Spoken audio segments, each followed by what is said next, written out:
साथ संगत जी, प्यार से कहना धन निरंकार जी। तो ये जो सत्संग के प्रति जज्बा है ये हमेशा बढ़ता ही चला जाए,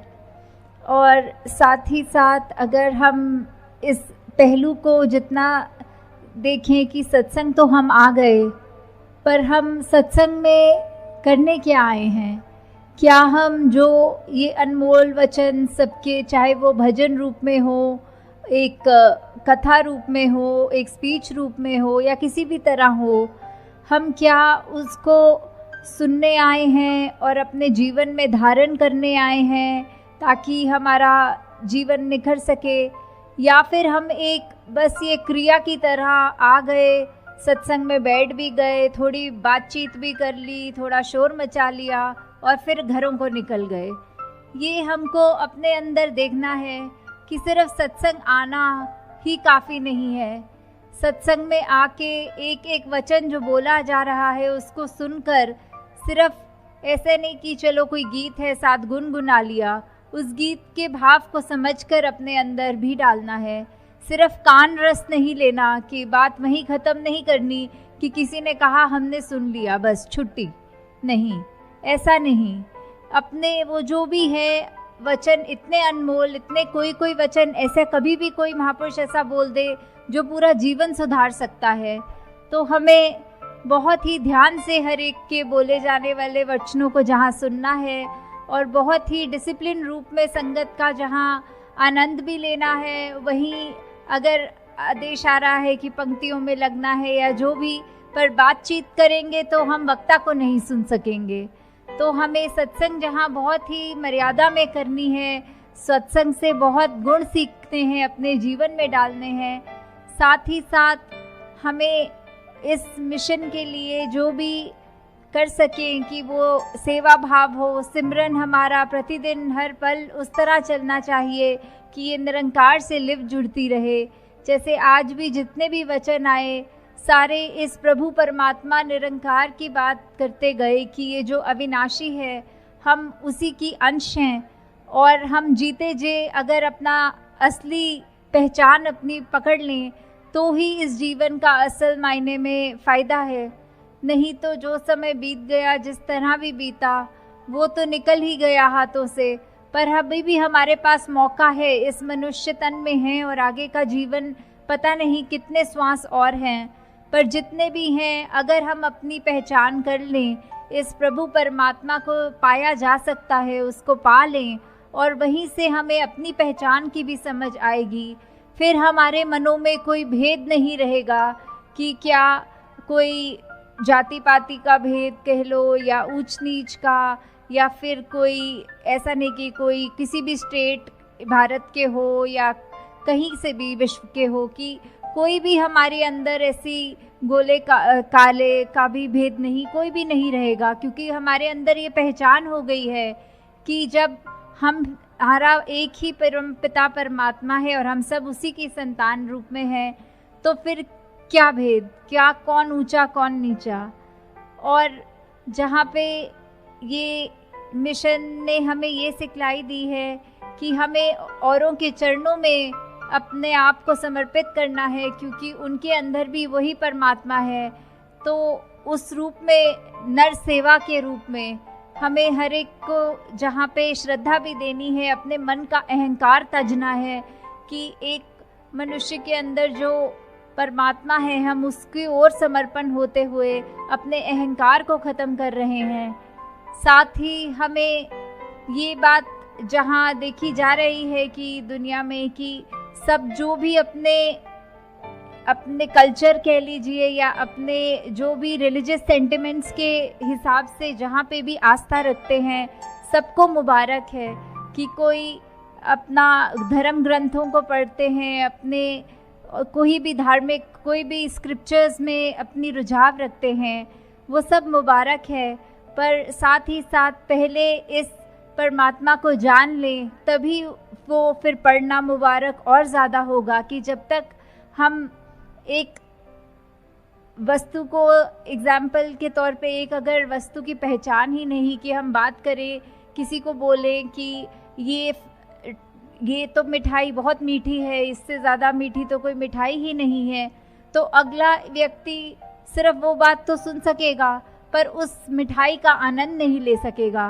उसी तरह जिसी वक्त उसके मुंह में वो मिठाई आ जाएगी, वो ये भी समझ जाएगा कि ये भाव का अंतर क्या था। जिस तरह एक फूल की खुशबू जो होती है वो बख्यान करते रहें, उसके बारे में लिखते रहें,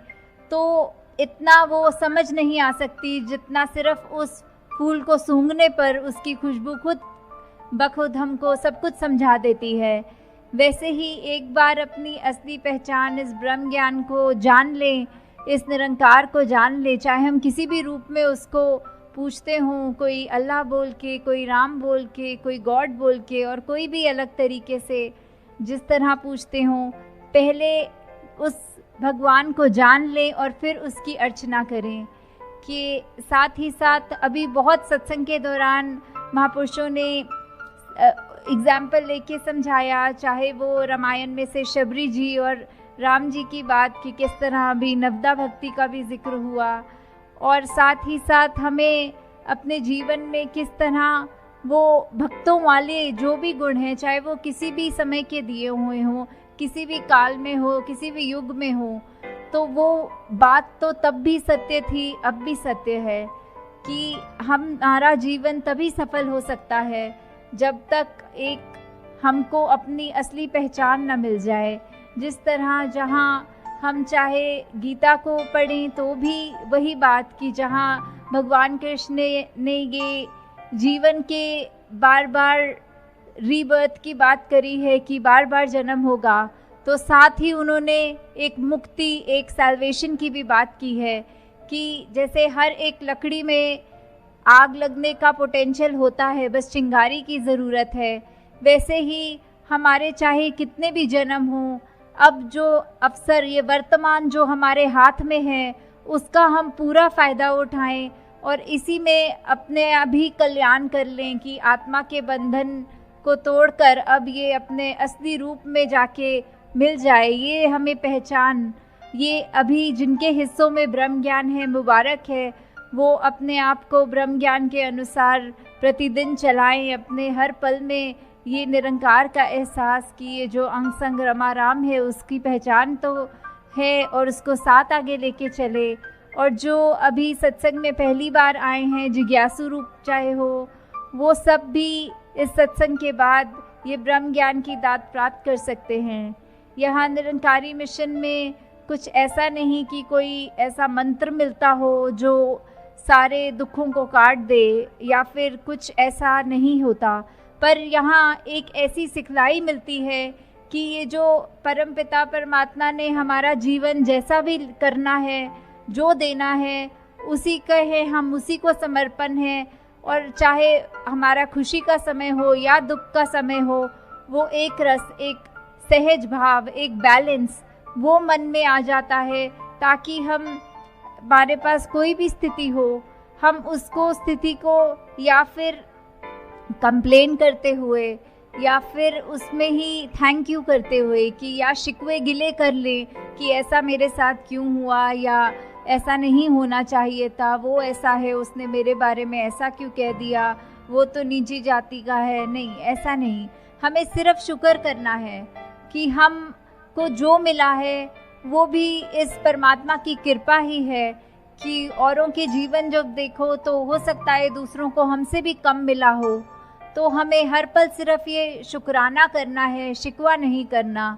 कि हमें अपने स्वास्थ्य को अपना देखना है कि अगर कहीं किसी को थोड़ी सी भी शारीरिक पीड़ा है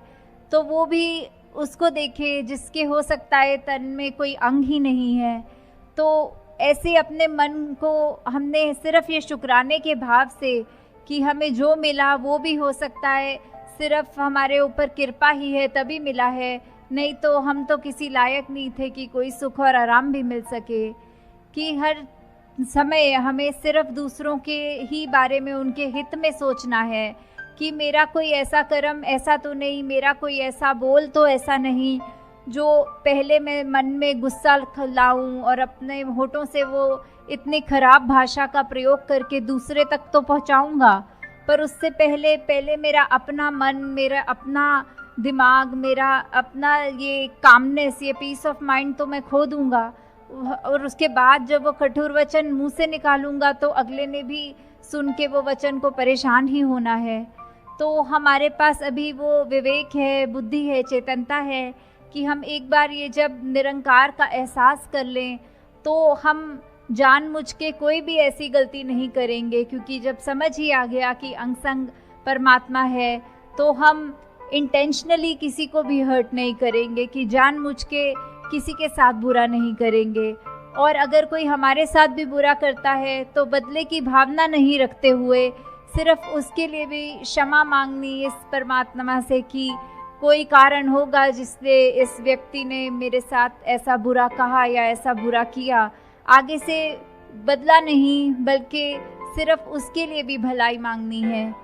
तो दातार कृपा करे आप सब भक्तों पर कि किस तरह आप सब आज इकट्ठे आए हैं और सिर्फ इसी के लिए कि ये निरंकार का जो आपका रूह का और निरंकार का रिश्ता है वो और